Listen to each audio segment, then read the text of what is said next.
empezamos con la carta a la iglesia en Roma. Estamos de nuevo empezando este día una serie sobre esas cartas escritas por el apóstol Pablo a las iglesias. Y algo que va a ser bien importante, lo que quiero hacer con cada una de estas cartas es darle una pequeña descripción histórica que estaba pasando a nivel de historia, a nivel cultural y sobre todo cuál era el corazón del apóstol Pablo al escribir a cada una de estas iglesias.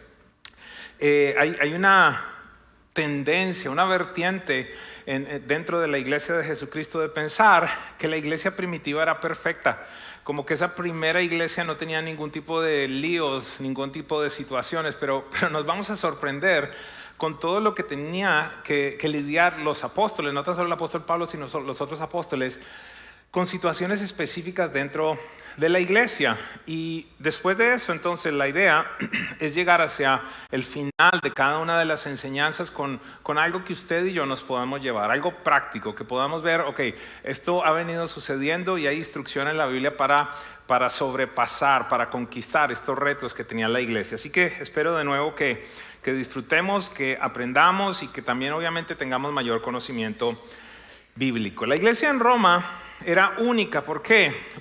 Porque no fue una iglesia que fue fundada como tal por el apóstol Pablo. Estaba compuesta por una mezcla de creyentes judíos y gentiles. Gentiles, para aquellos que quizás no lo saben, simplemente son personas no judías. Entonces allí estamos usted y yo.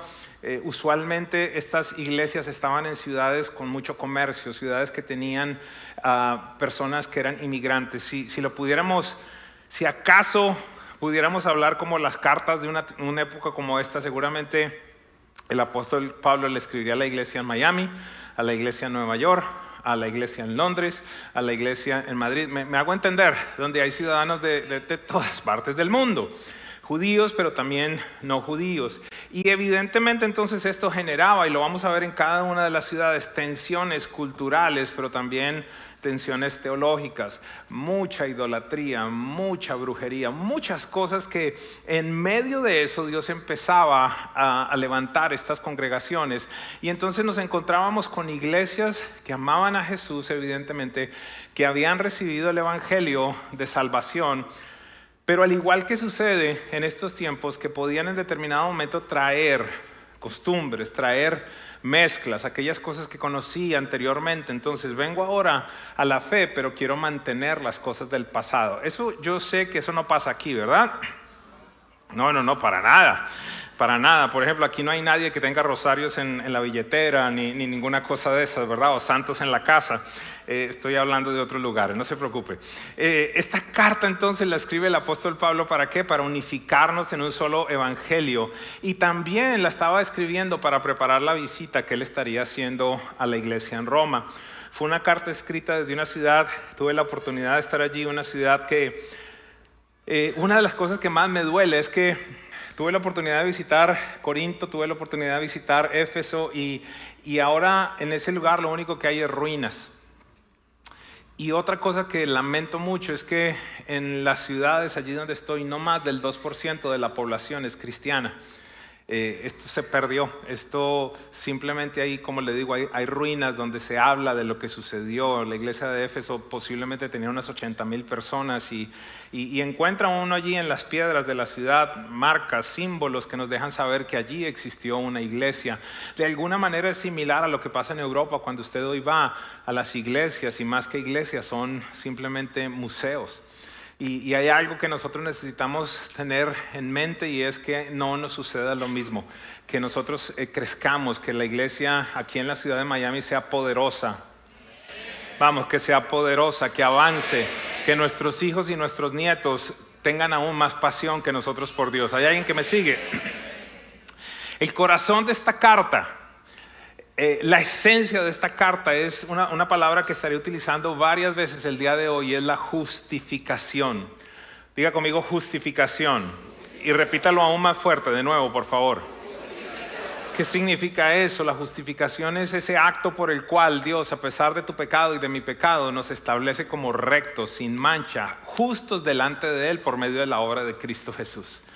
¿Y por qué es importante esto? De nuevo, porque encontramos que la iglesia trataba de traer costumbres, Al tener judíos, entonces los judíos venían con absolutamente todas las leyes del Antiguo Testamento y a decirles, ok, a aquello que Jesús hizo, tenemos que agregarle lo que Moisés dijo que teníamos que hacer. ¿Alguien me sigue? Y entonces el apóstol Pablo viene a decir, ¿sabe algo? Esto ya quedó en la cruz del Calvario. No se trata de a lo que hizo Jesús añadirle cosas. Y este es el tipo de mezcla que estamos encontrando. Así que el corazón es la justificación por fe. El mensaje central es la justicia de Dios, que no es algo que el hombre logra, sino algo que Dios le otorga, un regalo, como la Biblia lo dice, un regalo que es obviamente por gracia. Así que, ¿qué le parece si empezamos? ¿Listo? Vamos entonces con el primer punto. Y el primer punto es una triste conclusión. Los voy a hacer que prediquen en este día bastante. O que diga conmigo una triste conclusión. ¿Cuál es esa conclusión? Desde el capítulo 1, Pablo se encarga de dejarnos saber que el hombre está muy lejos del diseño de Dios. ¿Está sucediendo eso en el 2026? Por supuesto, Pablo nos habla de la independencia, de la corrupción, del alejamiento de la raza humana de su creador. Y todo esto, ojo por favor, todo esto causa que Dios haya entregado, soltado a la humanidad a su propio desenfreno. No sé si alguien tiene allí, como yo lo llamo, estos rayones de parte de nuestros papás en la memoria cuando nos dijeron, ¿sabe qué? Haga lo que se le dé la gana. ¿Alguien le dijeron eso? Levante la mano, ayúdeme a sentir. Ok. En esencia, Dios le dice a la humanidad, ¿sabe qué? Haga lo que se le dé. Ese versículo sí se lo sabe. Pruebe. ¿Usted piensa que es de esa manera? Ok, yo lo suelto, lo dejo a su desenfreno. Y vamos a la palabra, que es lo que más amo yo, sobre todo cuando predico, y creo que allí nosotros vamos a poder ver de mejor manera. Voy a leer un verso que es muy especial, Romanos 1, desde el verso 18 hasta el 24. Y es importante porque aquí nosotros vamos a conocer aspectos de la naturaleza de Dios que muchas veces la gente no los tiene en cuenta. ¿Usted sabe, por ejemplo, que Dios también tiene ira? Algunos dicen, ay no, papito Dios es muy lindo. Claro que Él es mi Padre. Pero mire lo que dice la Biblia. Pero Dios, el Padre, muestra su ira desde el cielo contra todos los que son pecadores y perversos. O sea, recuerde, este rollo de que Dios ama al pecador pero odia al pecado no es bíblico. Hello. Y de eso está inundada, sobre todo las redes sociales, muchos predicadores que dicen, no, es que Dios ama al pecado. No, Dios no. La Biblia dice que la ira de Dios está todos los días en contra del pecador. Allí es donde nosotros debemos amar aún mucho más y agradecer mucho más la obra de Cristo Jesús, que nos establece cuando tenemos la revelación de nuestro pecado, cuando tenemos la revelación de lo separado que estamos de Dios y aceptamos a Jesús. Allí entonces es cuando nosotros deberíamos valorar aún mucho más la obra de Cristo en la cruz. Dios muestra su ira desde el cielo contra todos los que son pecadores y perversos, que detienen la verdad con su perversión. Ellos conocen la verdad acerca de Dios porque Él se la ha hecho evidente. Pues desde la creación del mundo, todos han visto los cielos y la tierra. Por medio de todo lo que Dios hizo, ellos pueden ver a simple vista las cualidades invisibles de Dios. ¿Qué es lo que nos está diciendo acá el apóstol Pablo? En esencia, permítame y discúlpeme si ofendo a alguien, pero en esencia Pablo está diciendo, mire, tú no tienes que ser muy bruto para creer que es ateo. Uno tiene que ser muy ignorante para pensar que es agnóstico. ¿Por qué razón? Porque la realidad es que una persona que dice ser ateo, dice ser agnóstico, la realidad es que tiene más fe que usted y yo en muchas cosas. ¿Por qué? Porque se requiere mucho más fe para creer que de una explosión nació todo esto. O que, por ejemplo, mi tatarabuelo era un simio. ¿En serio? Mire una obra de arte, mire un reloj, mire un reloj costoso o uno barato. Tiene, no sé, 100, 200, 300 piezas que tienen que ser puestas una detrás de la otra con unos lentes magnificadores allí, no sé si se dice de esa manera, unas lupas para que todo funcione perfectamente y se convierta en una maquinaria que no falla en dar el tiempo. ¿A quién se le ocurriría que si uno le mete un bombazo a un montón de cosas que no están juntas, de allí va a salir un reloj? ¿Alguien me sigue? O pensaría usted en un speaker, en una cámara, en un carro, en el carro que lo trajo acá. Coge un montón de dinamita en la mitad del desierto, pegue un bombazo y de ahí va a salir el carro. Se necesita más fe para creer en este tipo de cosas. Dice el apóstol que el cielo y la obra de Dios revelan la existencia de Dios. Dice entonces, porque por medio de todo lo que hizo, ellos pueden ver a simple vista las cualidades invisibles de Dios, su poder eterno y su naturaleza divina. Así que no tienen excusa para no conocer a Dios. Estas son de esas cartas que no son muy románticas, y sobre todo el capítulo 1. ¿Listo? Abróchese su cinturón de seguridad espiritual porque vamos a entrar ahí en turbulencia. A algunos les va a incomodar esto. Honestamente, no me preocupa. ¿Por qué? Porque estoy leyendo la Biblia y estamos supuestos a ser incomodados por la Biblia. Porque si usted no es incomodado por la Biblia, no va a crecer. Así que no tienen ninguna excusa para no conocer a Dios. Es cierto, ellos conocieron a Dios, pero no quisieron adorarlo como Dios ni darle gracias. En cambio, comenzaron a inventar ideas necias sobre Dios. Como resultado, la mente les quedó en oscuridad y confusión. Se volvieron brutos, tercos, obstinados. Así que no tienen ninguna excusa para no conocer a Dios. Es cierto que ellos conocieron a Dios, pero no quisieron adorarlo como Dios ni darle gracias. En cambio, comenzaron a inventar ideas necias sobre Dios. Como resultado, la mente les quedó oscurecida, en oscuridad y confusión. Afirmaban ser sabios, pero se convirtieron en necios. ¿Usted ha visto gente que entre más y más y más trata de investigar, de inquirir, entonces se vuelve más terco? ¿Por qué razón? Porque están tratando con la mente de llegar a conocer a Dios. Afirmaban ser sabios, pero se volvieron por completo necios. Y en lugar de adorar al Dios inmortal y glorioso, le rindieron culto. ¿Quiénes? A ellos mismos. A ídolos que ellos mismos hicieron con forma de simples mortales, de aves, de animales de 4 patas y reptiles. Entonces Dios, escúcheme esto porque es fuerte. Dios, ¿qué hizo? Hagan lo que quieran. Los abandonó para que hicieran toda clase de cosas vergonzosas que deseaban en su corazón. Escuche por favor. Como resultado, usaron sus cuerpos para hacerse cosas viles y degradantes entre sí. Y pudiéramos seguir y usted pudiera encontrar, por ejemplo, de manera clara lo que Dios piensa respecto a esta confusión que el hombre se ha inventado sobre la ideología de género. Aquí lo dice la Biblia. Dice, cambiaron la naturaleza del hombre, hombre con hombre, mujer con mujer, degradando el diseño de Dios. Nadie puede jactarse en su propia moralidad. Tanto el religioso como el pagano están bajo la condición de separación de Dios. Esta es la triste conclusión. La triste conclusión llega en el versículo 23 del capítulo 3. Mire lo que dice. Pues, ayúdeme a leerlo, ¿está bien? Pues, ¿qué? ¿Cuántos? Diga conmigo, todos. Ahora grítelo, por favor. ¿Cuántos? Todos hemos pecado. O si acaso hay alguno que pueda levantar esta mañana su mano y decir, yo nunca he pecado. Solo hay uno, Jesús.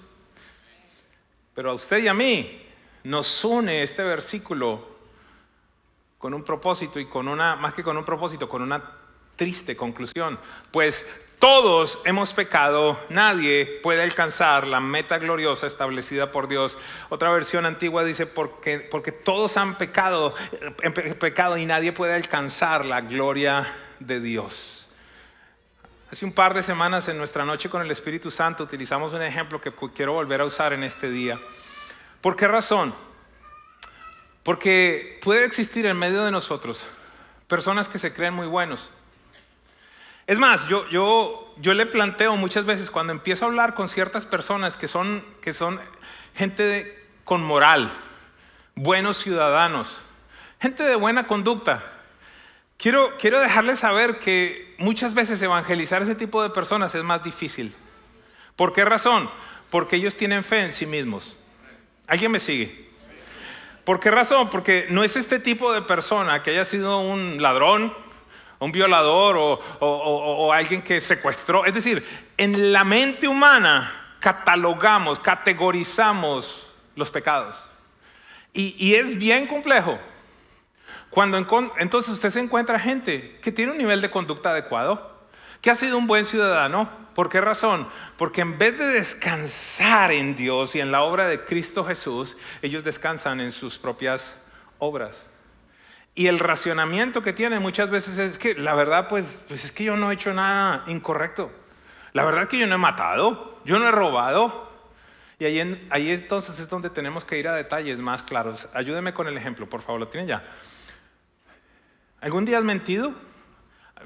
Bueno, sí, pero un poquito. ¿Una mentira de color qué? Ay, también las dicen ustedes. Pues no son, la Biblia no dice ni que hay blancas, ni anaranjadas, ni azules, ni verdes, ni amarillas. La Biblia dice que hay mentiras. ¿Y alguna vez te robaste algo? Ay, no, seguro. Ni siquiera te llevaste un lápiz de un amiguito tuyo en el colegio.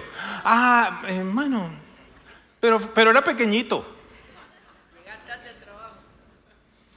Cambiémosla, llegar tarde a la iglesia.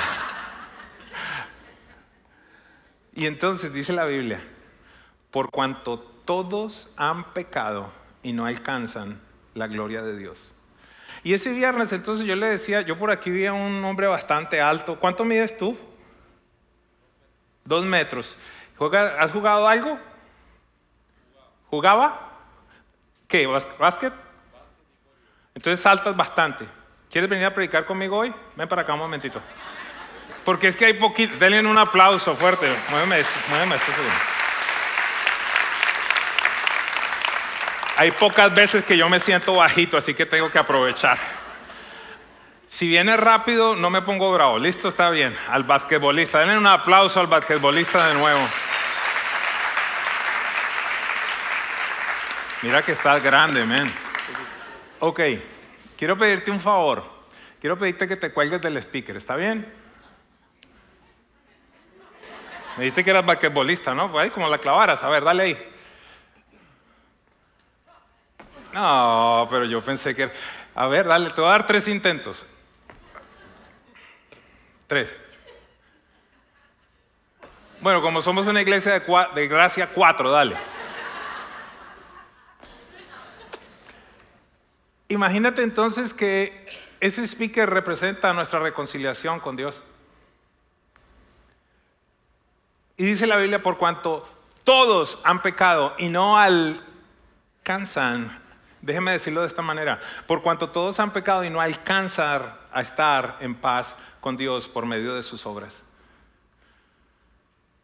Pudiera seguir saltando, seguramente va a cambiar en algo lo que va a pasar. Y entonces aparece en escena Cristo Jesús, que muere en la cruz del Calvario y establece una reconciliación de Dios con la humanidad. Por favor, ¿pudieras tratar de nuevo? ¿Es muy difícil? ¿En qué se requiere para que puedas tocar eso? La escalera, ¿qué es? Cristo y la obra de Cristo Jesús.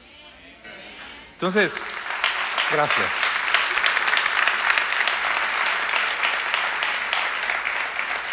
Entonces, lo que nosotros necesitamos recordar y lo que el apóstol Pablo nos está diciendo es, entiendan que no es por sus obras. Entiendan que por mucho que usted se esfuerce, no va a alcanzar. Y esto nos debería poner en perspectiva que verdaderamente es por la misericordia de Cristo Jesús en la cruz del Calvario. Deberíamos comprender lo significativo de la vida sin pecado de Cristo. Usted puede entender que si Jesús hubiese dicho una mentira, usted y yo estaríamos condenados para siempre. Él siendo hombre, porque claro, lo que mucha gente, ay, pero claro, era Dios. No. En Cristo hay algo que la teología llama unión hipostática, 2 naturalezas en un solo ser, 100% Dios, pero 100% hombre. Y dice la Biblia que Jesús fue tentado ¿en qué? En todo sin pecar. Por cuanto todos pecaron y no alcanzan a estar en paz con Dios. Quiero plantearte que es extremadamente importante que entendamos que la humanidad está en bancarrota espiritual y no tiene cómo pagar la deuda de pecado. Cuando predico de finanzas, me invitan a muchos lugares para hablar y me dicen, es que necesitamos que les enseñes a la iglesia a salir de deudas. Y les enseño, paso 1, paso 2, hagamos esto, hagamos un presupuesto, establezcamos esto y aquello. Al final, siempre llego a la misma conclusión. Pararme al frente de las iglesias a decirles, quiero decirle algo, hay una deuda que es impagable.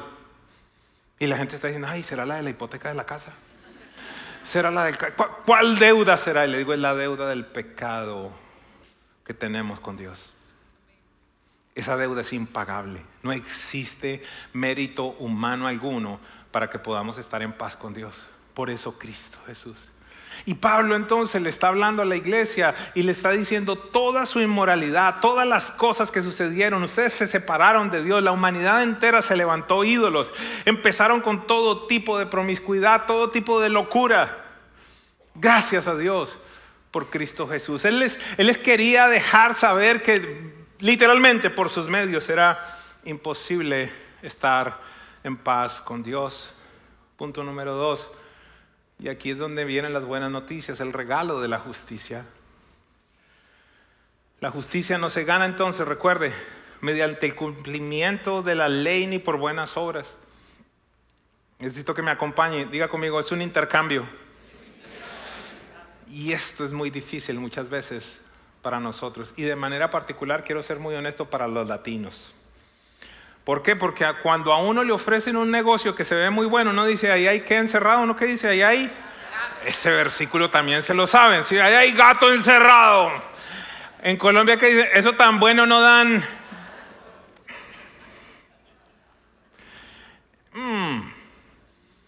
There's something...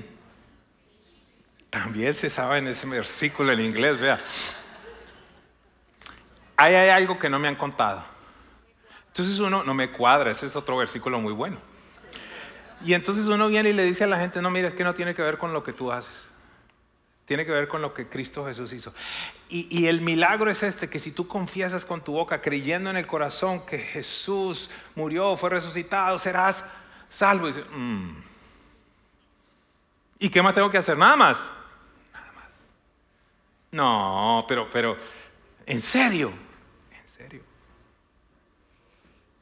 Ese es el milagro. Es incomprensible. Pablo dice en Romanos 1:16, no me avergüenzo del evangelio porque es el poder de Dios para salvación. Pablo en sus cartas dice, todo esto usted tiene que recibirlo espiritualmente, porque para el hombre natural, para el hombre que solo piensa con la cabeza racional, para él es locura, porque se tiene que discernir espiritualmente. Romanos 3:22 dice, Dios nos hace justos a sus ojos cuando ponemos nuestra fe en Jesucristo. Cuando te montas a la escalera, Dios dice, Él nunca pecó. Yo no sé si usted puede comprender este milagro. Yo lo hago justo, lo pongo como si fuera Jesús mismo. Por gracia, no para que hagas lo que se te dé la gana después, sino que por agradecimiento tú puedas comprender. Cuando yo estaba separado, cuando yo estaba muerto, Él me reconcilió, me trajo para ser hijo, me dio nombre cuando yo no tenía nombre, me dio herencia cuando yo era un miserable. ¿Cómo no voy a vivir para Él? ¿Cómo no voy a dejar atrás lo que me llevó a la bancarrota espiritual? Esa debería ser la realidad de un encuentro personal con Jesucristo. Cuando tú dejas de vivir como vivías antes y ahora vives para Dios. Es como un regalo de cumpleaños. No sé si a alguien le gustan los regalos de cumpleaños. Te hago una pregunta. ¿Tú trabajas para que te den esos regalos? ¿Te esfuerzas para que te los den? La gente que quiere expresar de alguna manera con este tipo de cosas su amor por ti, su admiración por ti, te los trae y te dice, ¿sabes qué? Te compré algo. Y simplemente se extiende la mano y se recibe con gratitud. Romanos 3:28 dice, así que todos somos declarados justos a los ojos de Dios por medio de la fe y no de obedecer la ley. Por favor recuerde, una mezcla entonces de una iglesia que tenía judíos con otros que tenían diferente trasfondo, culturas, cultos, idolatría, brujería, hechicería y otros que estaban aferrados a las leyes de Moisés. Y Pablo tiene que venir a decir, recuerde, esto es por medio de la fe y no por obedecer la ley. Después de todo, ¿Acaso Dios es solo Dios de los judíos? ¿No también es Dios de los gentiles? Claro que sí, hay un solo Dios y Él declara justos a los judíos y a los gentiles únicamente por medio de la fe. Esta iglesia, recuerde, tenía esta tensión de vivir entre las obras, de no entender la gracia, de no entender la paternidad de Dios. De esto hemos venido con el grupo que estamos estudiando el proceso de la escalera de crecimiento y de manera especial los que están en la clase de Abba. Entendiendo de mejor manera que Dios es nuestro Padre, que Él nos adopta, no porque hubiésemos hecho absolutamente nada nosotros, sino simplemente por la obra de Cristo Jesús en la cruz. Por lo cual entonces Pablo insiste en Romanos 3, 10 al 12, así está escrito, no hay uno solo justo, ni siquiera uno, no hay nadie que entienda, no hay nadie que busque de Dios, todos se han descarriado, juntos se han corrompido, no hay nadie que haga lo bueno, ni uno solo. Y yo siento que este es un grito para la iglesia de estos tiempos. Algún día hice una prédica que se llamaba El infierno está lleno de gente buena. Y quiero decirte que es una realidad.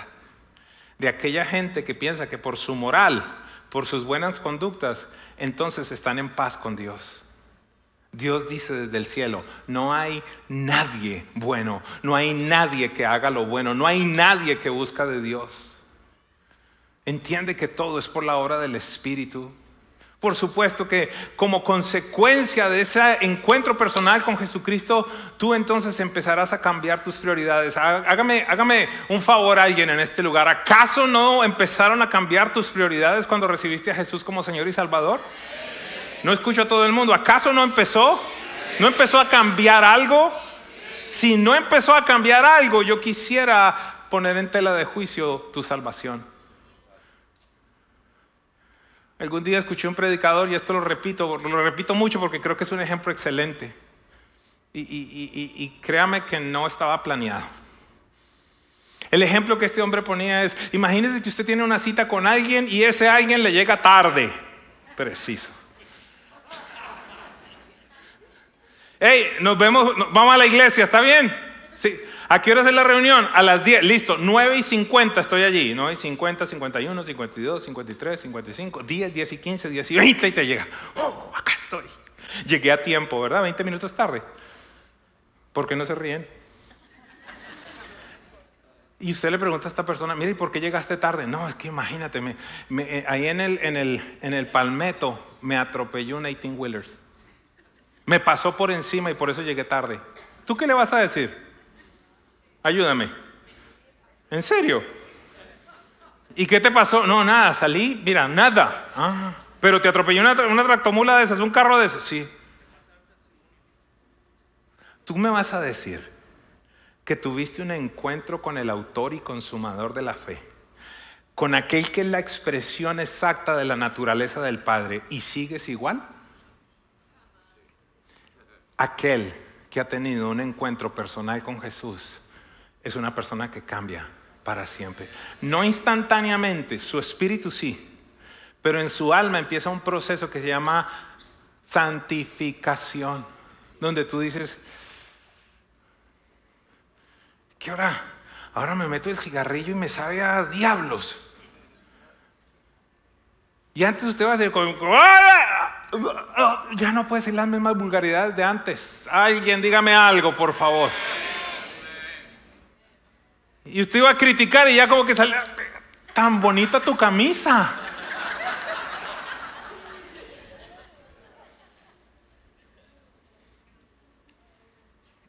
¿Están listos?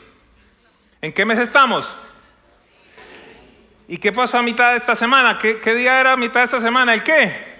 El 15, ¿verdad? Los taxes. Y entonces resulta que usted tenía su amigo que era el mago, que le desaparecía y aparecía cosas. Y usted dice, este año yo no puedo ir allí. Gracias, Lili. No, yo, porque pues, se quedan callados la gente. Cuando uno le habla de los impuestos y de todas estas cosas que... a ver, vamos así más fácil. ¿Usted conoce a alguien que no tenga un preparador de impuestos sino un mago? Ay, ninguno. Sí, porque es que resulta que en ciertos lugares un buen contador es el que más plata te hace regresar, pero no sé si de manera legal. Aparte quiero decirte algo, para con la mentalidad de pobreza que te va bien si te regresa plata el gobierno. Alégrate el día que te toque pagar impuestos. No, ay Dios mío.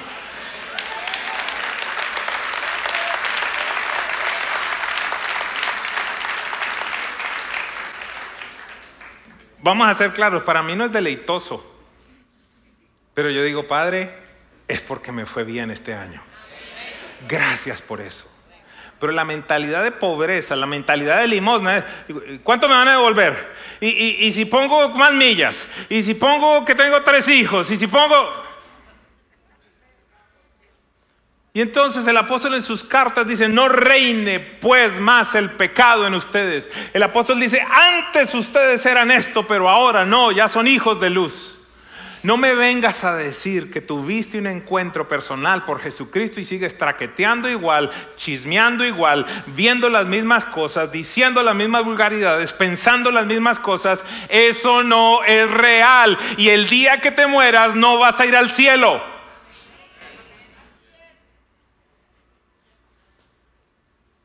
Siento a Dios en este lugar.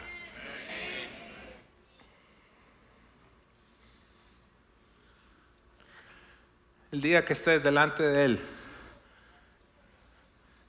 no vas ay, pero es que el contador me dijo.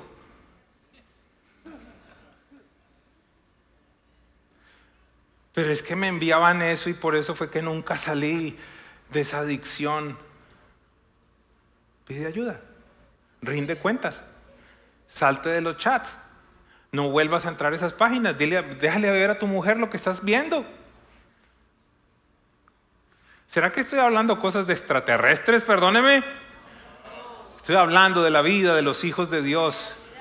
La vida de los discípulos de Cristo que no viven en la misma, perdóneme, en la misma cochinada que vivíamos en el pasado. Dios nos hace justos para que vivamos de una manera diferente, lo que la Biblia habla en novedad de vida. Punto número 3, podemos resumir la carta a los romanos con estas 3 palabras: justificación, reconciliación, adopción. Así que la justificación no solo es un término legal, tiene efectos prácticos inmediatos. Si tú has tenido un encuentro personal por Jesucristo, la culpa que tenías tiene que irse. Hay reconciliación y hay un inicio de una relación íntima con el Padre. Romanos 5, 1 al 11 dice, en consecuencia, ya que hemos sido justificados por la fe, tenemos paz con Dios por medio de nuestro Señor Jesucristo. Yo le pido a Dios que alguien salga más enamorado de Jesús en este día. Tenemos paz con Dios por medio de nuestro Señor Jesucristo. También por medio de Él y mediante la fe tenemos acceso a esta gracia en la cual nos mantenemos firmes. Así que nos regocijamos en la esperanza de alcanzar la gloria de Dios. Y no solo esto, sino que también en nuestros sufrimientos, porque sabemos que el sufrimiento produce perseverancia y la perseverancia entereza de carácter, la entereza de carácter esperanza, y esta esperanza no nos defrauda porque Dios ha derramado su amor en nuestro corazón por el Espíritu que nos ha dado. Pablo le deja saber a la iglesia, ustedes recibieron a Jesús, no entraron en el reino mágico de Disney, no entraron en Alicia en el País de las Maravillas. El hecho de que hayan recibido a Jesús como Cristo Señor, que ahora estén en paz con Dios, no implica que ustedes no vivan en un mundo caído donde aún tendrán dificultades, situaciones y retos, pero tienen una esperanza gloriosa. La gran diferencia es quién te acompaña en medio de las aflicciones del mundo. La gran esperanza es quién es tu apoyador, quién es tu sustentador, quién es el consolador. Porque hay muchas personas que están pasando cosas como tú las pasas, pero no tienen fe ni tienen esperanza de que haya un Dios en los cielos que los ama y sobre todo que tienen conciencia de la eternidad. Porque una cosa es vivir con todas las dificultades que vivimos, sabiendo que ese es nuestro destino, y al morir no tener idea para dónde vamos. Y otra muy diferente Es tener esa certeza, esa paz de decir: en el mundo ustedes tendrán aflicciones, pero confíen que yo he vencido al mundo. Esa fue la declaración de Cristo Jesús. Hoy resuena en este lugar las palabras de Jesús cuando nos dice: en la casa de mi Padre muchas moradas hay, voy a prepararte un lugar. Alguien diga conmigo: esto es transitorio. La gente carnal vive enfocada en este transitar que es pequeño, una carpa, como la llama el escritor de Hebreos. Una carpa temporal, pero tenemos un edificio eterno. Necesitamos enfocarnos evidentemente en que estamos transitando por la tierra, reconciliar a todos los que podamos. ¿Para qué? Para prepararnos para lo que en verdad va a durar, que es la eternidad. Y algunos estamos negociando lo transitorio por lo eterno, pero doy gracias a Dios que en esta casa hay gente entendida que no va a hacer ese negocio.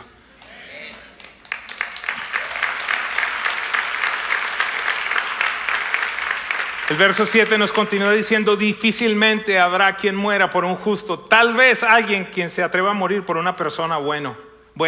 Verso 8, hermoso: pero Dios demuestra su amor para nosotros en esto, que cuando todavía éramos pecadores, Cristo murió por nosotros, y ahora hemos sido justificados por su sangre. ¿Cuánta más razón por medio de él seremos salvados del castigo de Dios? Porque el castigo de Dios viene sobre esta tierra. Y ahí va a haber quienes se salven y quienes no se salven. Porque si cuando éramos enemigos de Dios, de nuevo insisto, para aquellos que dicen que Dios ama al pecador, ¿cómo los llama la Biblia? Enemigos. Cuando éramos enemigos de Dios, fuimos reconciliados con Él mediante la muerte de su Hijo. ¿Con cuánta más razón, habiendo sido reconciliados, seremos salvados por su vida? Y no solo esto, sino que también nos regocijamos en Dios por nuestro Señor Jesucristo, pues gracias a Él ya hemos recibido la reconciliación. ¿De qué estamos hablando? Esta reconciliación es el camino a una vida nueva, en la cual recibimos el Espíritu que nos guía y nos hace saber que somos hijos y que nos ha convertido en herederos. Espero que aquí esté la gente que se está aprendiendo los versículos, Romanos 8, 14 al 17. Ya ustedes digan: ya me lo sé, los que están aprendiendo, los que están en ABA. Ayúdenme, por favor, no me hagan quedar mal, que son los que se memorizan la Biblia, ¿verdad? Porque todos los que son guiados por el Espíritu de Dios, los tales son hijos de Dios. Ustedes no han recibido un espíritu de esclavitud para volver otra vez al temor, sino que han recibido un espíritu de adopción por el cual pueden llamar a Dios Abba, Padre. Verso 16, el mismo Espíritu le asegura a nuestro espíritu que somos hijos. Y si somos hijos, somos herederos de Dios y coherederos con Cristo, pues si ahora sufrimos con Él, también tendremos parte con Él en su gloria.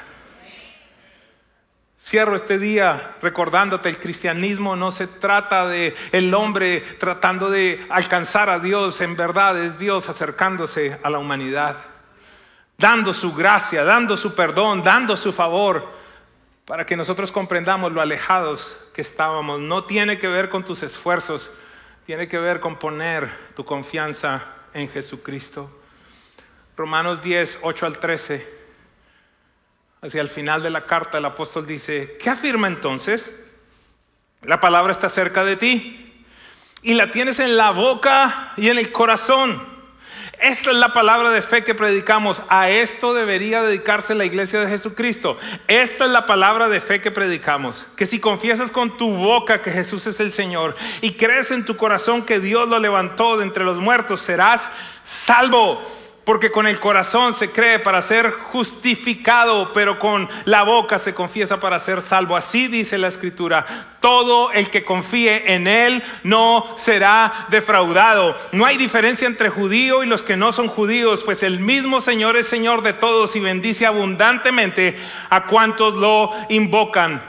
Porque todo el que invoque el nombre del Señor será salvo.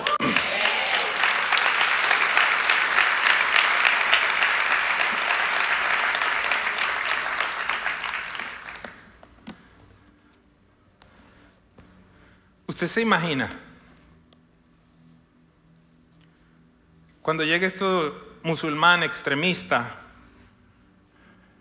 radical, después de que mete un bombazo y se suicida y mata a 80, 100 personas, pensando que en el siguiente segundo va a estar en el paraíso con 70 o 72 vírgenes, no me acuerdo cuántas son las que le prometen.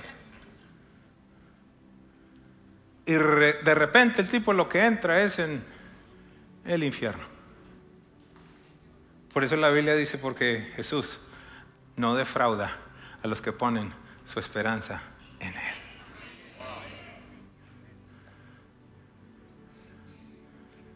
Escuchaba esta semana el testimonio de una gran mujer de Dios que evangelizó a muchas personas en las 70s y 80s.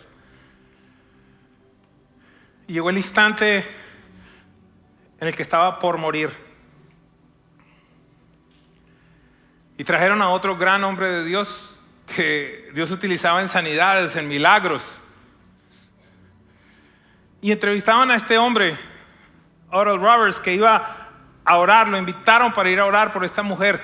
Y él decía que cuando Dios le iba a usar en las sanidades y los milagros, estoy simplemente referenciando su testimonio, no estoy creando una doctrina. Él decía, cuando Dios me iba a usar en sanidades y milagros, yo empezaba a sentir mi mano caliente, electricidad, sentía el poder de Dios en mi mano. Y el día que me llaman a orar por esta mujer, yo sentía el poder de Dios, tenía la convicción que al entrar a ese lugar, imponer mis manos, ella sería sana. Y entra a ese lugar con las buenas noticias. Y le dice, el poder de Dios está... La Biblia dice eso. Y el poder de Dios estaba con Jesús para sanar. Y ella, como puede, le dice... No podía hablar. Y él estaba por poner la mano y la esposa le dice, espérate, ella te está diciendo que no. Y le dice, ¿tú no quieres que ore por ti?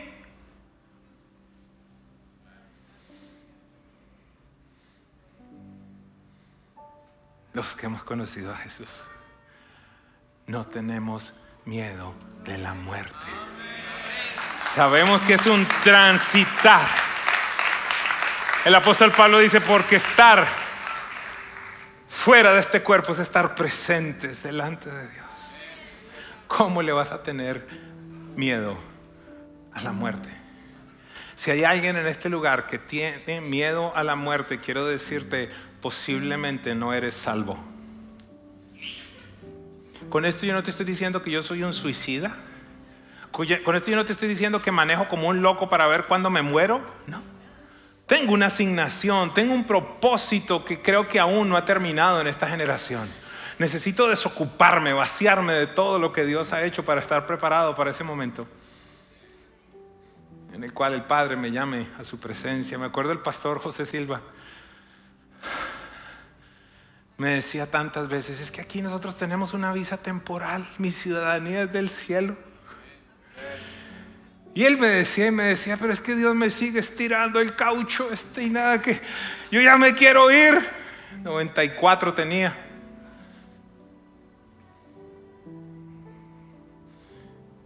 Y el que no tiene la mente espiritual dice, este viejo se volvió loco. Por eso el apóstol Pablo, ¿qué era lo que decía? Ayúdame a alguien. Pues para mí, el vivir es Cristo y el morir es ganancia.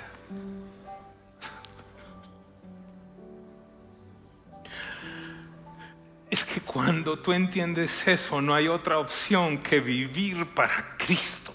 Vivir para reconciliar la humanidad, vivir para escribir canciones que adoren a Dios, vivir para que otros se reconcilien con el Padre, vivir para que más y más y más y más se arrepientan y vengan a la reconciliación. Al fin y al cabo tienes que llegar a entender que lo único que vale. Tus grandes ventas no las vas a poner en el cielo, no valen nada. Tus grandes grabaciones, todos tus grandes títulos, logros. Mira, la casa que tú tienes puede ser la más linda. Oh Jerusalén, qué bonita eres, decía una canción antigua. Calles de oro y mar de cristal, por esas calles yo voy a caminar, decía ese viejo himno. puertas son de perla. El oro es transparente. Me vienen a decir que tu casa en Ball Harbor es muy linda. Es una casa de cartón al lado de lo que Jesús ha venido preparando para nosotros. Gracias por unirte a esta experiencia.